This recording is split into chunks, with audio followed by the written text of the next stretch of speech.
Guys, welcome back to another mini vlog. তো সকালবেলা উঠে আমি খাচ্ছি রুটি আলু ভাজা। আজকে একটু ভিডিওখানি স্টার্ট করতে দেরি হয়ে গেছে। আর আজকে এত ফুল ফুটেছিল যে একটা বড় মালা করে দিয়েছি কৃষ্ণ আর গৌরনীতাইকে নিয়ে। আর এই বড় মালাটা কালকে লক্ষ্মী ঠাকুরের গলায়, ফুলটা এত তাজা ছিল যে ওই মালাটা খুলে আবার ঘটের ওপর মা পরিয়ে দিচ্ছে। আর আজকে বাবা গেছিল ব্যাটারি আনতে, আমাদের ব্যাটারিটা খারাপ হয়ে গেছিলো, তো গরম কাল আসার আগে আমরা তৈরি। আর বিকেলবেলা আমি বাবাকে অনেকদিন ধরে রিকোয়েস্ট করছিলাম যে আমি সর্ষের খেতে যাবো, ফটো তুলতে। বাবা ফাইনালি নিয়ে গেছে। আমি যে জায়গাটা দেখেছিলাম সেই জায়গাটার আগে একটা জায়গায় আমরা পেয়ে যাই। আমাদের আর পুরো রাস্তাটা ঘুরে যেতেও হয় না, মাঝ রাস্তাতে আমরা নেমে 2-4টে ফটো তুলি। না তার আগে আমি একটু চুলটা রেডি করি। চুলটা কাটার পর থেকে না আমাকে আর কোনো হেয়ার স্টাইল করতে হয় না, ওটা অলরেডি একটা হেয়ার ব্যান্ডে আমি যেখানে সেখানে চলে যেতে পারি। আর আমি এই একটা এই জায়গাটায় যেখানে আমরা ফটোটা তুলেছিলাম সেখানে জাস্ট একটা জমিতেই ছিল, আর দূরে 3-4টে জমিতে ছিল সর্ষে ফুলের ক্ষেত। তো আমি অনেকগুলো ফটো তুলেছি, তোমরা সেটা ইনস্টাগ্রামে দেখতে পাবে। আমি এখনো আপলোড করিনি, বাট করে দেবো।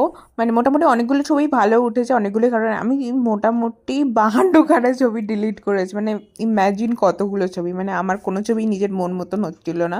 তো আমি যখন যাচ্ছিলাম বাড়ি ফেরত তখন ভাবছিলাম হয়তো কিছু ছবিই ভালো আসেনি হয়তো, বাট না অনেকগুলো ছবি ভালো আছে। না ওই কোনো রকম 42টা না 44টা ছবি মতন ভালো আছে। ভাবো, ইম্যাজিন করো, 44টা ছবি আমার ফোনে আছে এখনো, আর বাকি তো ছবি ডিলিট করে আমি কত ছবি তুলেছি। আর বিকেলবেলা খাচ্ছিলাম আমার পপকর্ন, এটা বাবা সেই জন্মদিনে এনে দিয়েছিল। দেখা হবে নেক্সট ভিডিওতে। আর আমি আইডিটা দিয়ে দিয়েছি, তোমরা ফলো